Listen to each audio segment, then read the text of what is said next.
Okay, so this is part 2, talking about these subtle objects.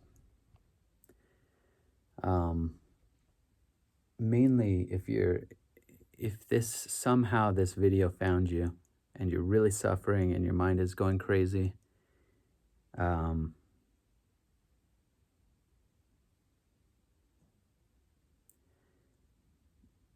don't don't go crazy. I mean, it's understandable that you'd feel very freaked out. It was a shock, to say the least, to me when all this started to happen. I don't know how much I'm going to share about my own experience with it, but let's just say it was a major, major, major shock, and just raises unending questions. But my caution is, the mind is a fucking worry machine. It's a paranoia machine. And so you have to exercise some self-discipline in the process with the mind, because it's just going to want more and more and more information. And that's a trap. It's not going to help. It's probably going to amplify your anxiety, make the whole experience worse. And it sucks as is. So it's like there's two levels in a sense. There's this physical reality of what you're experiencing. That is a physical, embodied, painful, physically painful experience. Not psychologically painful. I'll get to that in a second. Not like psychosomatically painful or something like that. No, physically painful. Well, I guess psychosomatics could be painful too, but it's a physical phenomena. I'm just going to say it that way. We can split hairs on that, and that isn't actually totally the right way to say it, but it's much closer. Because, yeah, as I've tried to explain, that whole idea of physicality is sort of low resolution. It's not totally accurate, but whatever we mean by physical, just in a conventional sense, this is a physical phenomenon, a physical reality, physical pain. Now, because it's so aberrant and anomalous to the paradigm that we're in, that creates great dissonance, great anguish, great psychological confusion. That part can be, that's the part that you have some control over, at least in the immediate steps of this whole process. And that's part of what this video could potentially have some usefulness in, is just saying you haven't lost your mind. Be very careful who you talk to about this.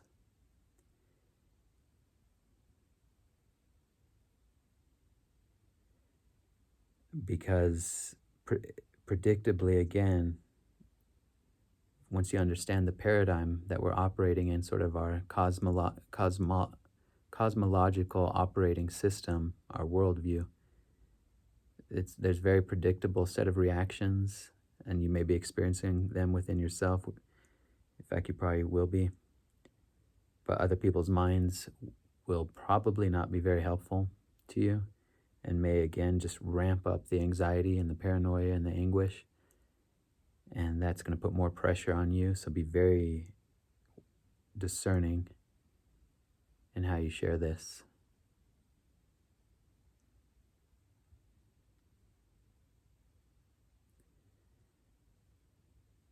So these objects are a variety of different things, and I'll tell you how I figured some of this out. But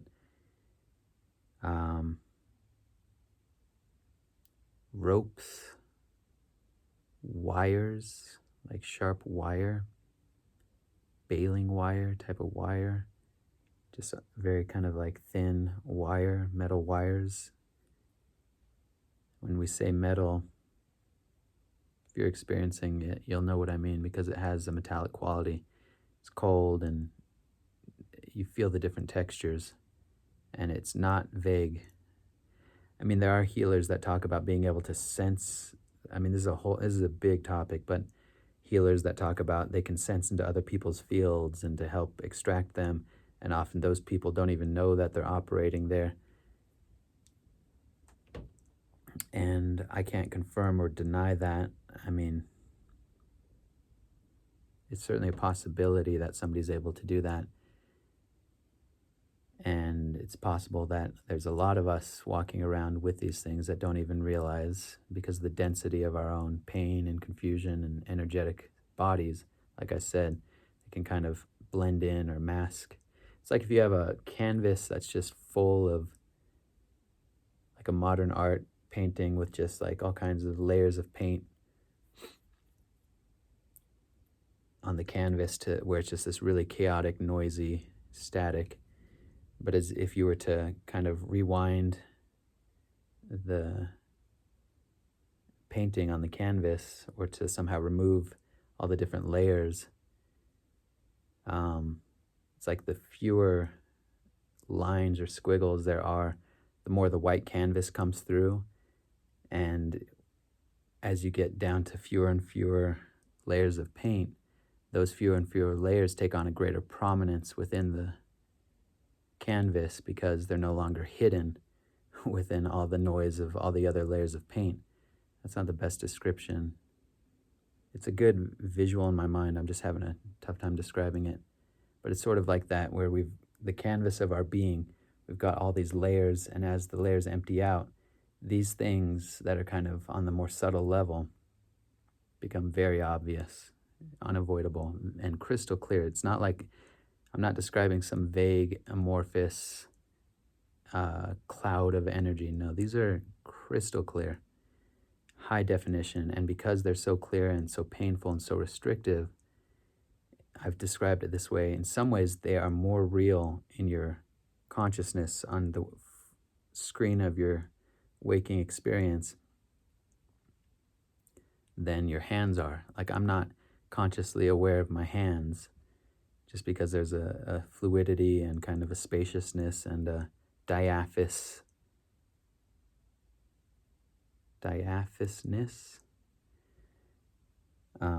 transparency, energetic transparency in the hands, that unless I'm intentionally, touching them and looking at them and thinking about them, they're not really registering prominently on the screen of my consciousness.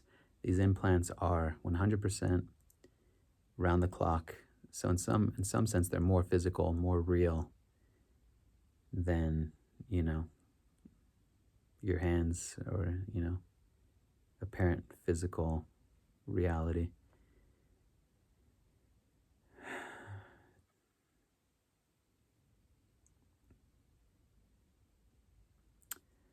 So yeah, wires, ropes, chains,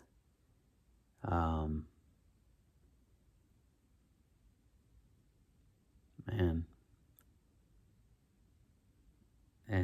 and much more disturbing things. Not sure how much I should go into that. Maybe I'll circle back to that.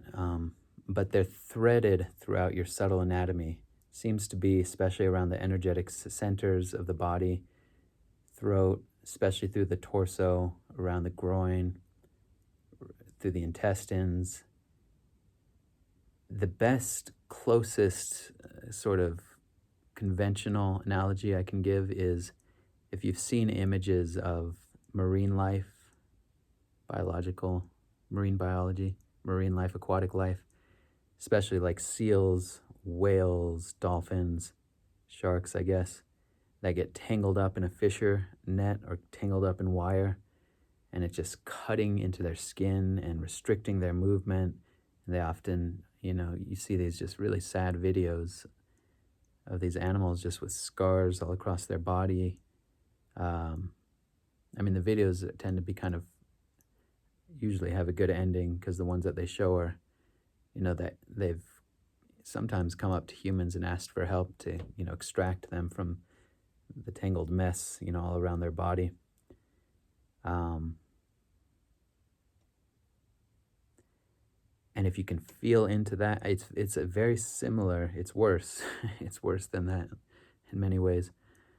But that gets you in the right direction of what the experience feels like. And just imagine being, if you can imagine being, I mean, why would you want to? But just for the sake of understanding what I'm talking about, if you can imagine being in that dolphin's body or that whale's body, that seal, and just living with that, constant, and they don't have hands that they can easily take it off, and the pressure of it being wound around their body and cutting into their skin, and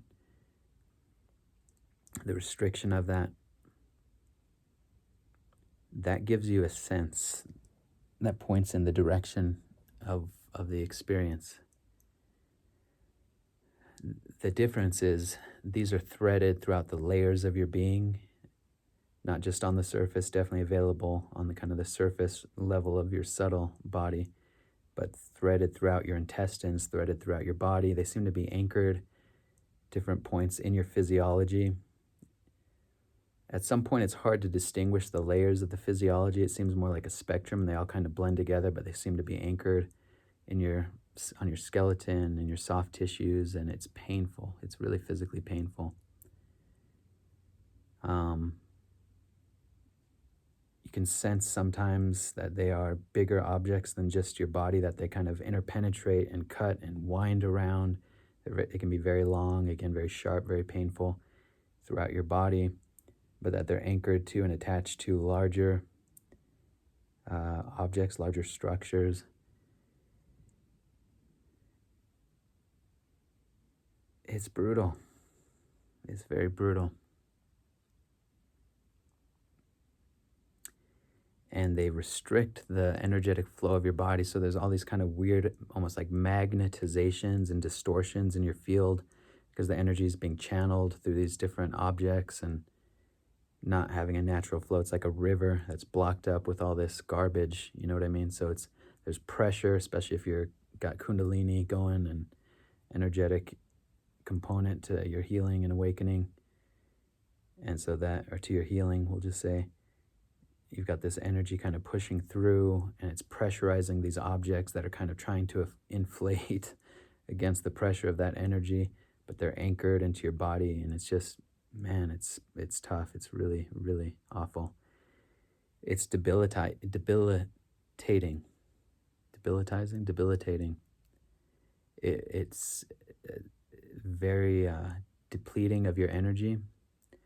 So yeah, I'll just describe some symptoms, I guess. I mean, I haven't had an easy night's sleep in 6 years because for me, they're there all the time, and it drains your energy. You can imagine having this going on. But especially when you lay down and just surrender and relax, it's like that's when your energetic body kind of inflates, and that's when these things start to be pressurized, and it's like they're pulling. I've described them before as like if you've ever seen prayer flags, like a string of prayer flags in a strong wind and a gale force wind. The energy is almost like that gale force wind pushing through, and you've got these objects that are just like pushing and pulling in your body, like straining with the and so yeah, it sucks because you're worn out, and then when you do lay down to rest, that's when they become very painful and very active. So it's like a torture device. And now, how could all of this exist? What is reality? It really fucks with your whole paradigm and what's really going on here, and the powers that are influencing us. And spirituality has answers that come at least within the general vicinity of some of this, and sometimes some of that has been useful. Again, if you're interested, reference my video. I think I called it Spiritual Attack. I tried to lay out some of this. But the important thing is the paranoia is understandable, the anxiety is understandable, but it's not going to be helpful.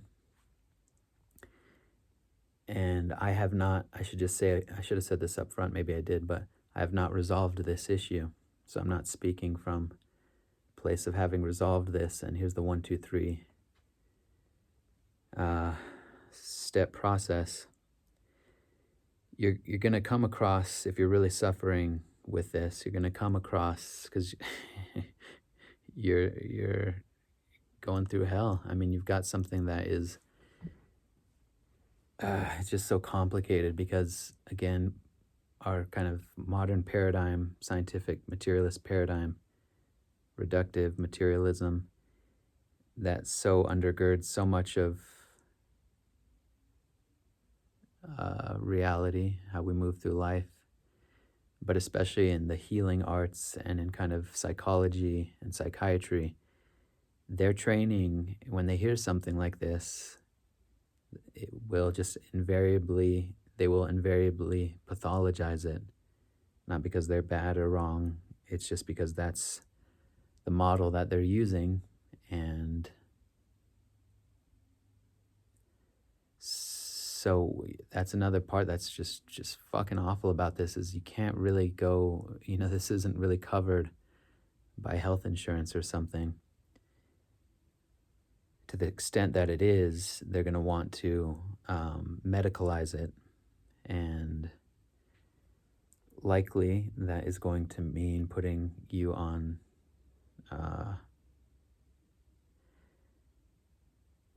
yeah, see, this is where you get into, like, I can't give medical advice, and I certainly don't have this all figured out, but and you need to choose and do whatever you feel. This is not medical advice, let me just say that, okay? And whatever you choose to do that's right for you and it feels aligned for you and you're at peace with, please do that.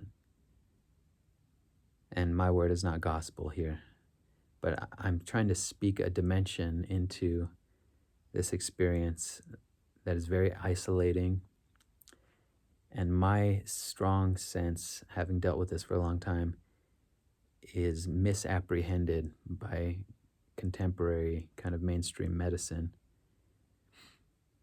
That will, the closest thing in the DSM, Diagnostic and Statistical Manual of Mental Disorders, DSM-5, the closest thing, how they're going to categorize it, how it's going to come across to them, is that this is a tactile hallucination, probably. That's my guess. And it's going to fit into that general category of hallucination. And again, that materialist paradigm, that these subtler experiences are kind of located in the brain. They're going to want to target the brain. That'll be the site, the location of intervention, and or the nervous system, but primarily the brain. And that will likely mean, again, I'm not a professional here in this sense, but that will likely mean they would want to use antipsychotic medication.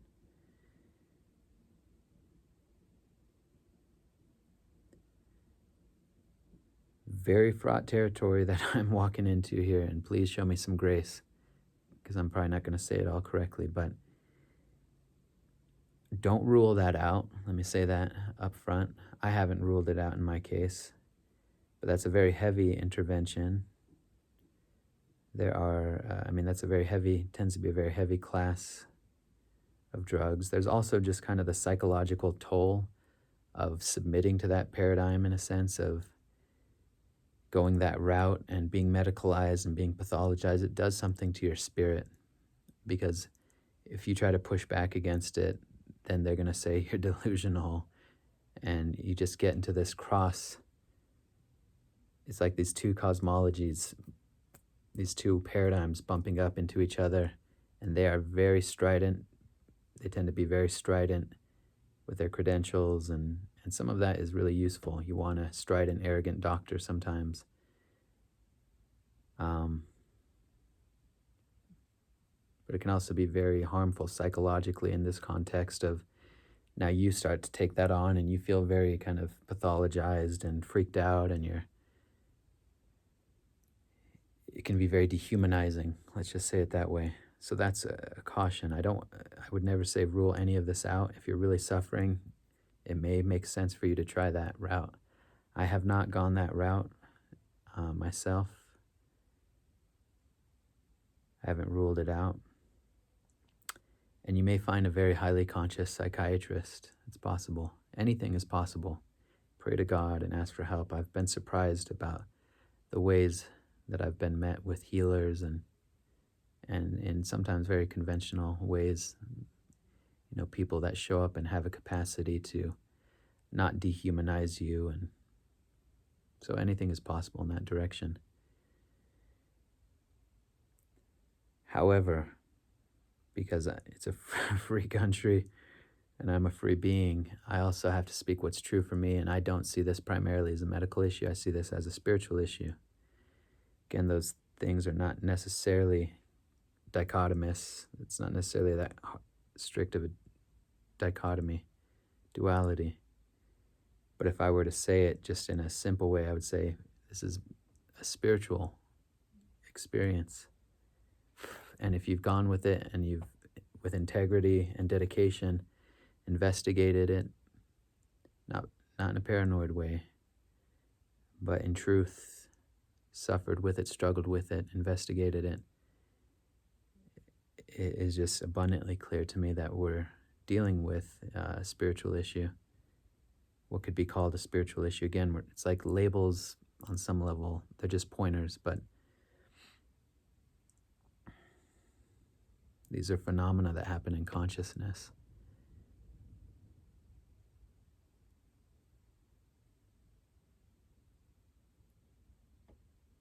And it's a tough thing to speak into because,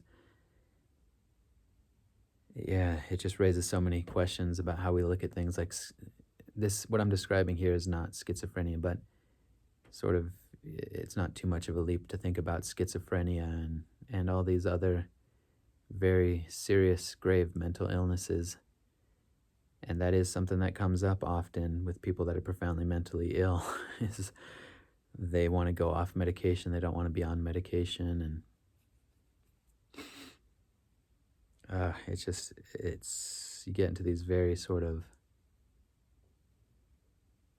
confusing and almost like Kafka-esque, is that the right term? Absurdist. Yeah. Because you're battling, it's like a battle for very fundamental aspects of reality. And who's the authority over reality? Who's the authority over your being, over your spirit? And sometimes you just are so mentally ill that you are not safe to be making decisions. And anyways, that's kind of a whole different topic. And if you are really struggling, don't rule any options out. What matters is being safe and being healthy and supported, and don't let me dissuade you from doing what's right for you. But I just don't hear this shared a lot, and not with a lot of nuance. So I'm trying to provide at least another perspective.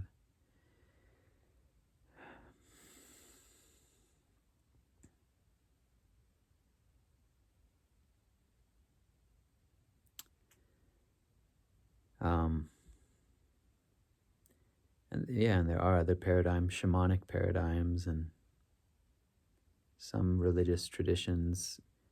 You can see how some of them have kind of touched in their own way or tried to apprehend some of these phenomena in their own way. And you can it's like you start to understand the language of different religious systems and philosophical systems and how they're all kind of in their own way, with their own limitations, trying to describe these experiential realities.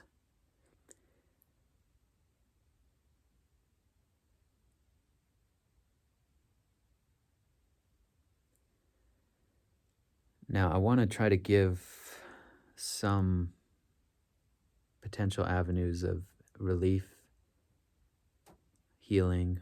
Part of it is having a healthy understanding of a bigger concept, which is most of what I've been explaining, to situate all of this. It can go both ways.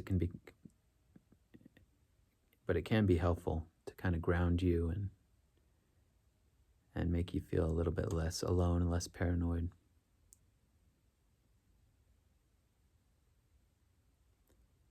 Who you are in your depth. Well, no, I don't want to go down that route.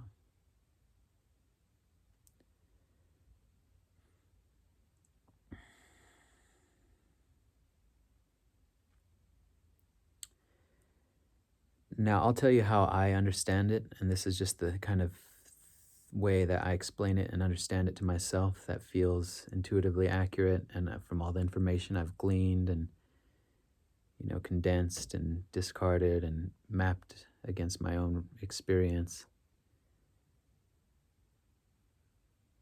I want to kind of explain to you my working understanding of how this is caused without getting too far off into the weeds, and more importantly, how it, I think, is ultimately healed. One kind of side note in all this is you'll likely start to look for healers. Why wouldn't you? You're in pain, you're suffering, and you will find people that have an understanding about these things and that claim to be healers, that may well be healers. Hasn't really been my experience, but it costs a lot of money. That's another part of what sucks about this whole thing is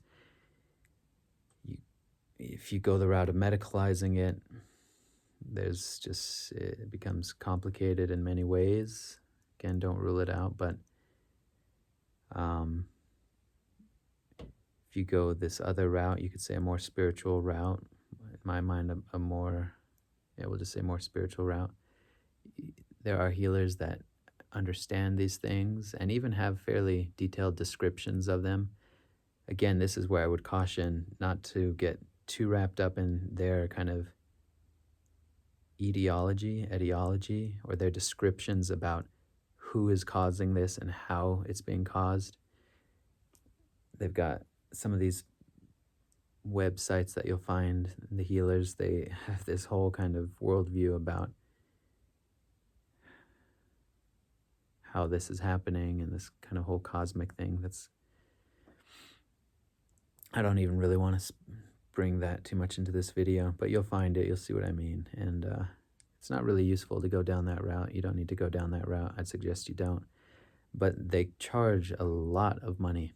I lost a lot of money. And it's easy to justify it because you're suffering. It's like, of course, I'm going to do this because my life is a very debilitating thing.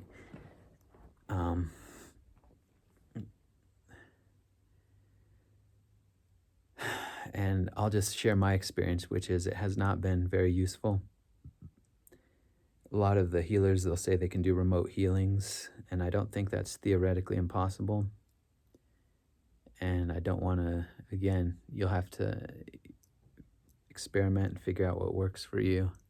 And I hope it does work. That'd be great. You find a healer and you have a remote session. They're wherever you're at, you're wherever you're at. Sometimes on Skype or Zoom, sometimes they say, we don't even need to interact. You just send over the $200. And my sense, having interacted with many of these healers, and I think I have a fairly good intuitive sense, especially when you're desperate, you kind of have a sharpened BS meter. I think most, if not all, are genuine and sincere people. I have to say my experience, which is that they have not been very helpful.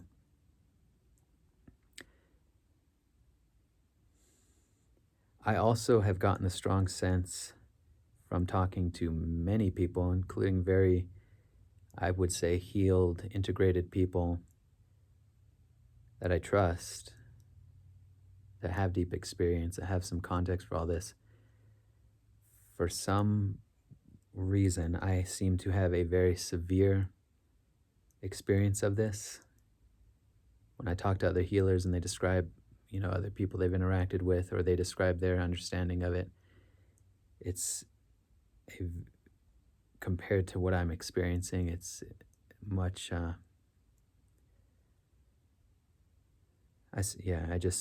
comparing those descriptions and talking with people, it seems pretty clear to me that I have a very severe experience of this, meaning many layers, many objects.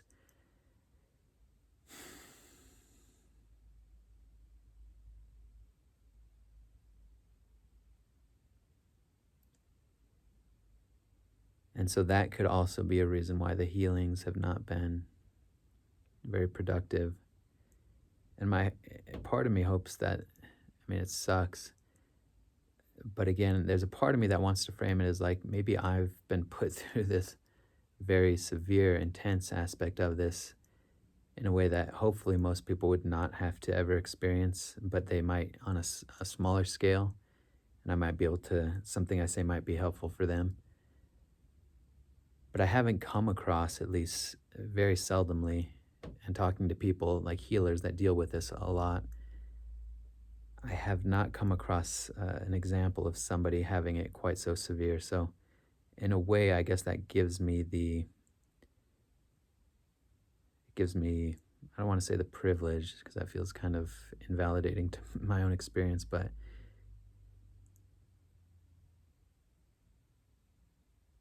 yeah, I don't know. Maybe being comparative about it isn't useful, but I feel like I have something to say about it just because it is so severe for me. And because I've spent so much time exploring and trying to heal from this. So eventually, initially, when this all kicked off, it really rocked me, and I was already in a very weak, vulnerable place, and it just kind of threw me off the deep end. It just was very shocking to me to find all of this happening. Very disturbing, very disturbing. Now, where I'm at, and that I'd say that only lasts, especially after I talked to a few people who kind of normalized it and said, "Oh yeah, I know about that. I know what that is." Um, that initial shock, and luckily I had somebody to reach out to that helped. But that initial kind of just devastation and confusion and anguish didn't last. It was very strong immediately, and then I kind of, it's like you can habituate to so many realities eventually, especially if it's persistent. It's like, what are you going to do? You have to accept it. And so, pretty quickly, the psychological dimension of it, the fear around it, the paranoia around it, that can dissipate pretty quickly because you just accept, like, fuck, I don't understand what's going on here. But you also have a sense that these undesirable forces, these negative forces in reality, in creation, that they sort of feed off of all that.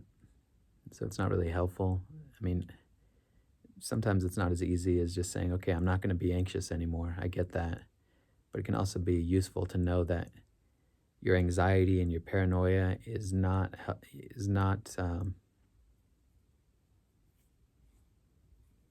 well, it's not useful. It may make things worse. It's not necessary. So it's hard to use that kind of language because then you can feel bad. It's like, fuck, now I have to feel bad that I'm anxious. I have to feel bad that I'm paranoid. But I'll just say from experience, this is like 5.5 years now, constantly around the clock dealing with this. And I don't feel paranoid about it. I don't feel afraid of it. Certainly not. I don't like it. I wish it wasn't this way, but I don't feel any fear about it whatsoever. It's just the physical reality for me at this point.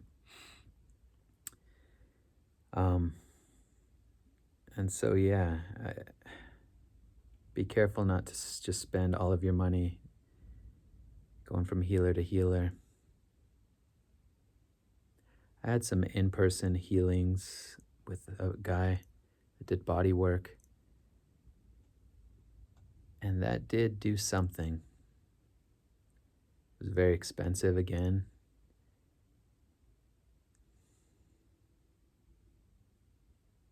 But it didn't heal it. Definitely didn't heal it. But it did do something.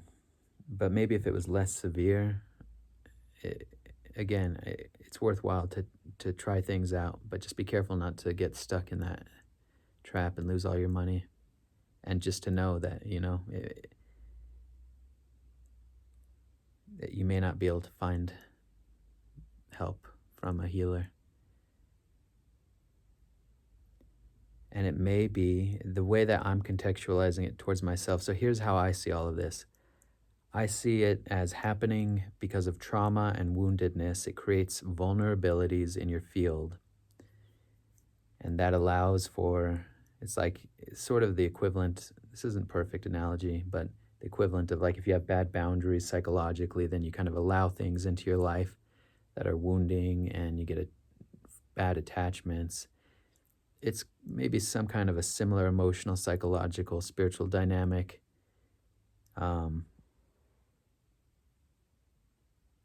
I've heard people say psychosomatic. For so many reasons, that's the wrong terminology. But there's some kind of thing happening where I think because of our wounds, it can create, and probably early in life, but there could be other causes, other traumas, other things that make us vulnerable, that these things breach the integrity of our body, of our being, and they occupy the shadows, the unhealed parts, and they get in, and these they manifest. Or see, this is where the language of implanting, that just implies so much. That's such a there's so much implied by that word implant. Who's doing the implant? Where is it coming from? And again, that's paranoia land. You don't need to go down that route. But these objects, however you want to say it, appear in your body. And my sense, my guess, my sense is that they come in through kind of the cracks in our psyche, the cracks in our emotional body and our wounding, which sucks. It's like a door insult to injury, or it's like not only do I have the trauma or the pain or the shitty situation, now I get this additional prize of, you know, these things coming in, infiltrating. It's a total violation of your autonomy in your body. And every spiritual teacher is going to say, or not every, but a lot of them are going to say, well, it's from your higher self, and you chose to do this. You allowed to do this because you wanted to use it as a catalyst to grow and to heal. Very, very bad thing, very bad advice, very bad counsel to give to somebody who's struggling. You don't want to tell them that. It may be useful at some point that you come to that independently of your own, that you come to the sense of, you know what, however it happened, I'm just going to use it. It sucks, but I know I'm strong enough and I know I can overcome it. You know, that's fine if you in your own process come to that. But a lot of people will just use that to invalidate somebody's pain, and that's not really going to be useful. So again, and that's kind of why I say you don't need to explore all the reasons how this happened. Just at a very basic level, you could say you've had some psychological vulnerabilities, wounding. These things have kind of taken advantage of it.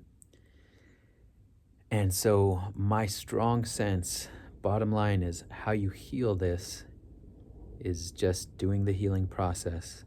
As you release the densities in your body, as you heal the wounds, as you excavate and integrate and go into the wounded places and dissolve those energies, metabolize them, digest them, everything I've talked about in 20 different videos, that process is the liberatory process. And as you clean that up, the food or the anchor, however you want to think about it, that's attracting them or holding those things in your field dissolves and they release.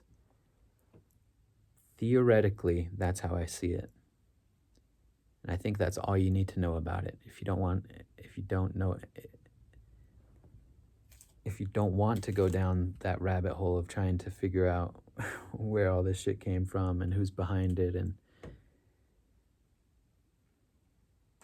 all you really need to know is, from my perspective, how I see it now, having gleaned all this information, having struggled with this for years, is very simple. It's the same path that heals all wounds. And it's just allowing your pain to come forward, dissolving it in the light of awareness, emoting, crying, letting that shit come up, processing it out, however you're doing your shadow work or psychological work, emotion work, physiological work, to empty out the densities. That's all you need to know, really. An hour and 40 minutes, whatever this video is, just to say that. But I had to kind of get the context and some of the dimensions here. My sense is that ultimately is going to be the resolution. And that's good, because no healer, maybe a healer will do it for you, maybe that's your karma, but if they don't, it's because you could say, in a sense, God is calling you into your depths to heal it, to dissolve it. That's one way of looking at it. Again, don't use that to invalidate yourself, but or to, overly burden yourself like I have to do all this on my own.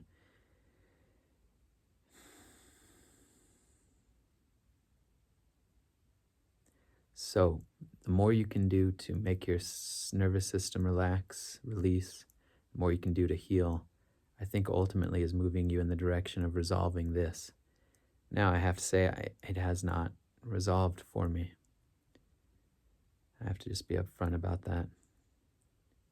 All the time, blood, sweat, tears, intelligence, effort, money, all of my life that I've oriented to heal this, I have not been able to fully release it. I want to give a few other routes that are harmonious with what I just said, but kind of concrete routes that might be helpful to somebody. Lucid dreaming and becoming awake in the different realms of consciousness, especially at night and moving through the sleep cycle that I've talked about many times, that is a very good access point. And that's maybe another video. Man, I don't know. Should I break this up?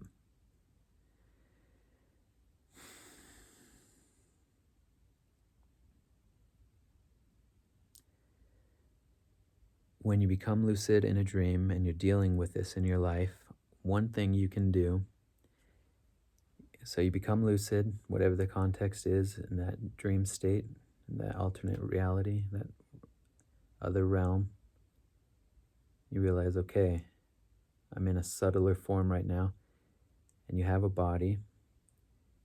What you can do, and you recognize, okay, I've got these implants, this is the chance to do, you could call it psychic surgery, you could call it extraction, however you want to think about it. But all you need to do is just remember, tap into that conscious part of your mind when you become lucid. Okay, I have these implants that I recognize that are very clear during waking reality, and they're in my stomach. So what you do is you take your hand in the dream state, in the lucid state, and you push it up against your lucid body, your dream body. I usually kind of with like a grasping, let's say the implant was here on my arm, I would put my hand like this with a little bit of pressure, and you sort of have this intention, or you sort of will the object to come up to the surface. Almost, it's not the perfect, and it's kind of a gross example, but like when you pop a zit, you put pressure on it for it to surface. It's not quite like that, but I can't think of a better analogy. It's like you surround where the implant is, and you kind of push down, and you intend for it to come up, and it'll surface, and you kind of have to pull, and sometimes it'll pop up out of the surface of your skin, your dream skin, and you can grab onto it, and you can start to pull it out. Rarely do you find them in the arms, but I don't really want to get up and use my torso. But yeah, if it was here, you do it here, or here on the throat, or I found them everywhere. It's really disturbing to put all this out there, but ears, and you find there's a whole just variety of objects and technology. It's kind of a,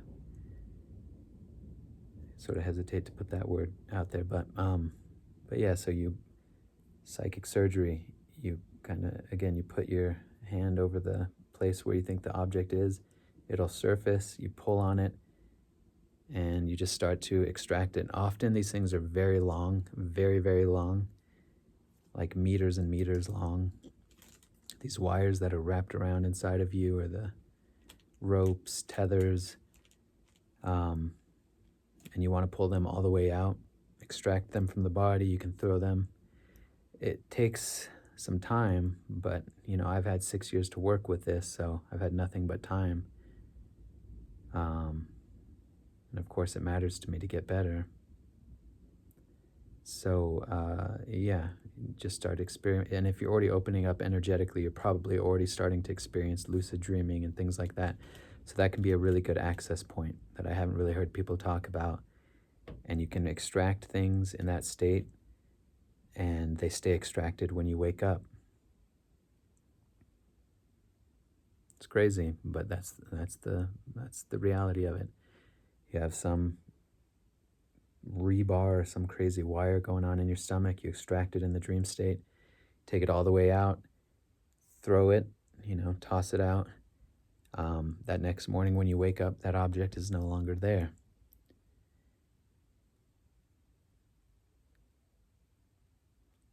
Strange.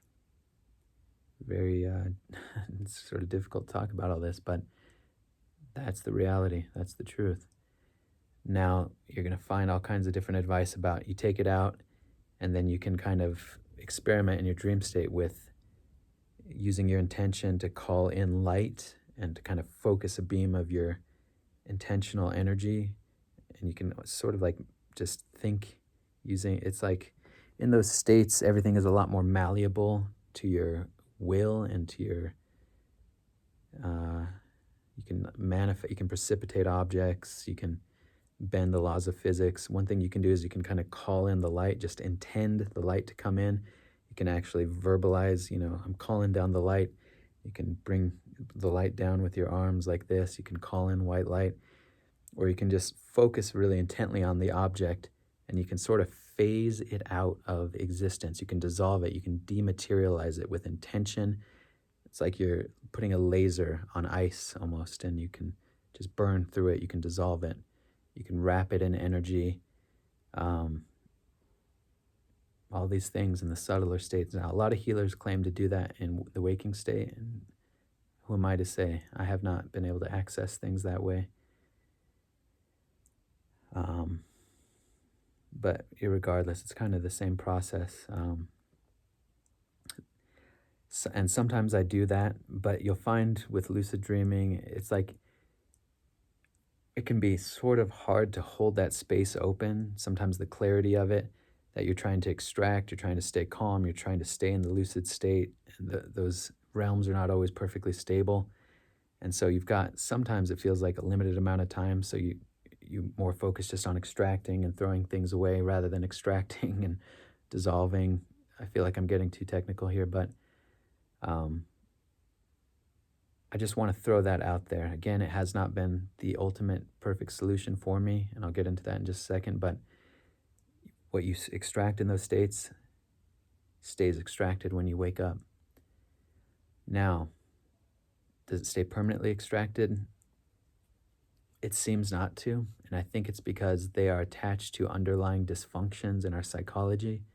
And again, that's why it's important to do depth work and shadow work, because they latch on. It's like the imprint of the object stays embedded in the kind of dysfunctional, unresolved energies in our body.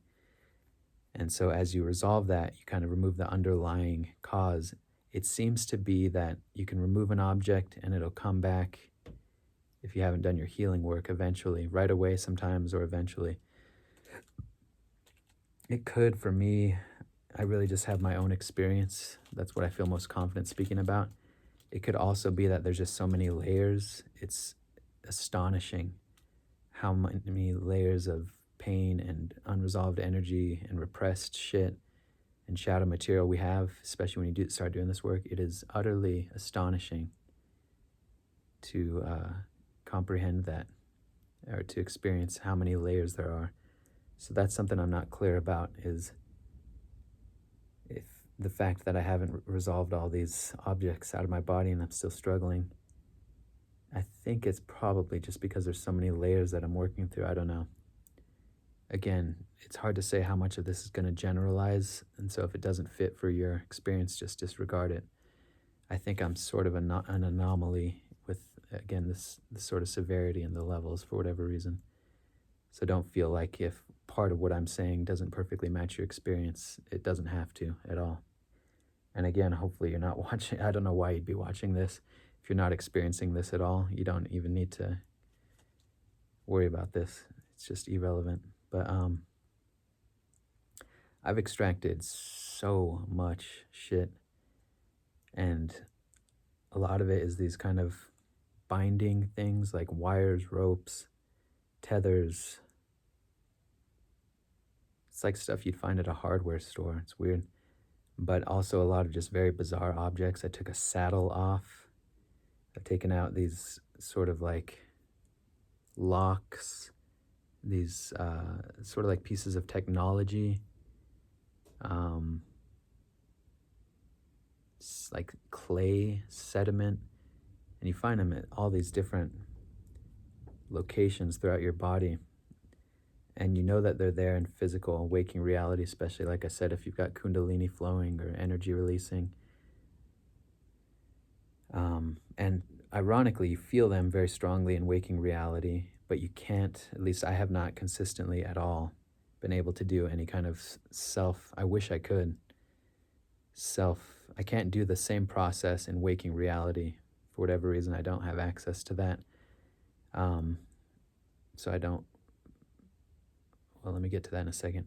But in these other subtler realms, I'm not consciously feeling the pain and experiencing it until I become lucid, and then I can do the extraction. That translates over to waking reality.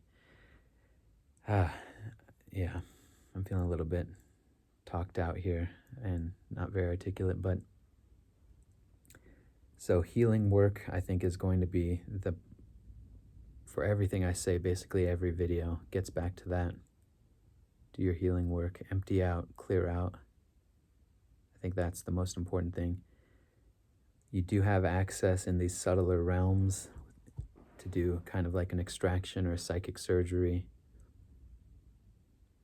The other thing is you can ask questions in those realms. You can ask, what is this all about? You can talk to the objects and you can ask them, or you can just kind of ask to universal intelligence and say, what am I missing here? Talk to me. Why is this happening? What is this trying to tell me? Or what do you need? You can say those sorts of things to these objects, and sometimes you get responses, and sometimes that will dissolve them also just by talking to that part or that object. Sometimes it'll dissolve it. So there's all these different things, and just mostly through trial and error and kind of intuitively, a lot of these things will become apparent to you, and trust that the path will reveal itself. You'll find the right video, or you'll just intuitively know how to dissolve these things. But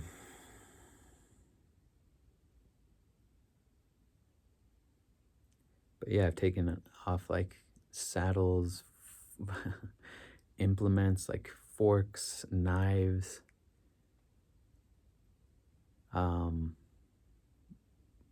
Boy, when this first happened, I had this is so disturbing to say. But I had it's like an octopus tentacle threaded in my body into my viscera, into my like intestines. Incredibly disturbing. If you can just try to psychologically, I don't actually want you to try to imagine that, but if you could, I mean, let's just say that was supremely distressing. And that was one of those things that I removed and stayed removed. And I actually found some people on, that was when I really just was struggling and became very paranoid and freaked out because I went online and looked it up, and sure enough, there are people out there that have experienced that. These sort of octopus creatures that latch on or thread throughout your body. It's bad news, man. It's really disturbing. The good news is with those, show them no fear when you're in the, this is how I extracted them. And see, a lot of what I was reading is these people that were just driven to madness because they couldn't figure this out. And I could feel it like thrashing about inside me, just awful shit. The only reason I'm mentioning it now, it's taken me 6 years to mention this, so obviously I'm really struggling with whether or not I should mention this, but if for some turn of events you come across this video and you're struggling with this one is resolvable. It's not the end of the world. I understand, it's very disturbing, but what I did is I became lucid in the dream state. Often that happens more towards the morning hours. It's like you're surfacing through all the layers of consciousness, and some of the more superficial levels is where you kind of become lucid. But again, that process I described of kind of putting your hands over your body where it is in your body, that's what I did. But with these, show no fear, be peaceful, be calm. And it was just like interacting with wildlife, basically, that was attached. And I tried at first just to like rip these fuckers out of there, get them the fuck out. This is my fucking body, just really setting firm boundaries. That wasn't useful. So I tried a different approach of being just very gentle, going to where it was at. And it's hard because you're disturbed, you're freaked out, you're kind of creeped out. But I went to where it was at and kind of just gently put my hands on it, kind of coaxed it out, gently pulled it out. It was wound in there too with its tentacles. Pulled it out, gently placed it to the side or, liberated it. And thank God that was all it took. So maybe, I don't know, it's like this. Yeah, anyways. Very niche stuff that we're talking about here, but it could be a very useful thing to somebody. Now, concurrent with all of this, and maybe a symptom of it, has been just major, intense OCD. Absolutely suffocating, debilitating, crippling OCD. I don't know that is just, it's like I'm trying to map out a pattern or a cluster of constellation of symptoms that you might be experiencing. I'm trying to like link things together. It's hard to know exactly what is connected and what isn't, but that's just been my experience, and it might be your experience also. It's hard for the mind to deal with all this stuff, and so maybe that's just how I've reacted to it. But,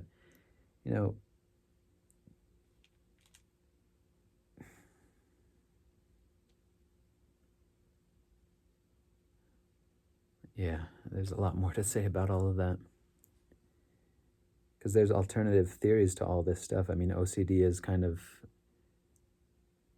putting it in the frame of modern psychology. And there are other frames to understand all these things, these kind of negative forces in our mind and in our consciousness, that in the right context, the right place, and for the right person might be really useful. But they could also be very deranging. But there's a guy, Emanuel Swedenborg, Christian mystic, I guess you could say, theologian, kind of a Renaissance man.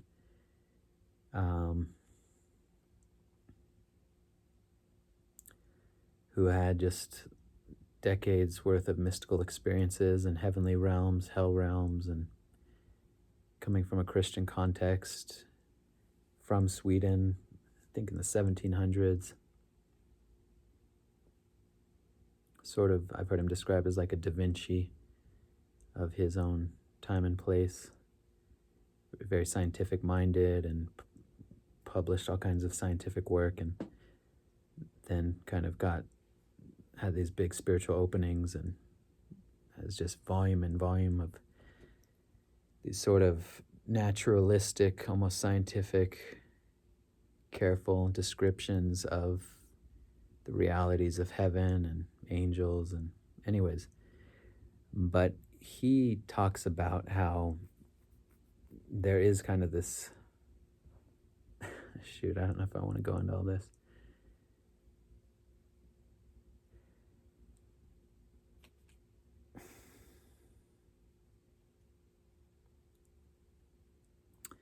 You might look it up. I mean, off the left eye. Off the Left Eye is the name of a YouTube channel, and he talks a lot about, you know, the Swedenborgian perspective on things like anxiety, OCD, the mental chatter, paranoia. It's a novel way of looking at where our thoughts are coming from, where these, especially with something like OCD, and these thoughts that are just so dysphoric and out of step with our values and just overwhelming, and the compulsions that come with it. Again, there's so many different modalities. It's kind of a smorgasbord. It can be kind of paralyzing because there's so many ways of looking at something like OCD, and, you know, different ways of contextualizing it. But, you know, if you're desperate enough, if you've tried other avenues, it might be open to looking at different things. The only reason I bring that up is because I think that the OCD might be connected to this whole broader picture of getting influences that are not always coming from the best place, and the necessity of doing your healing work to release the stuck places within you. Anyways,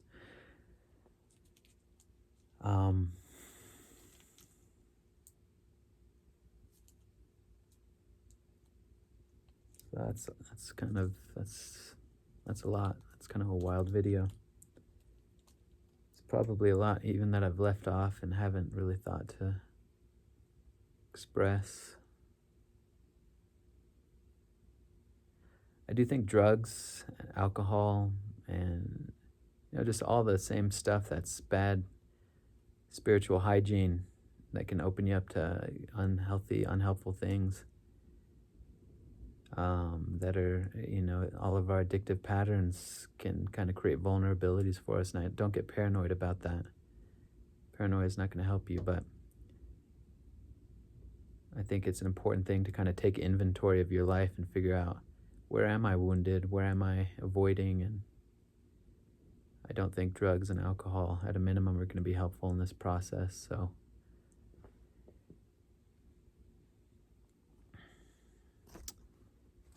take care. Adios.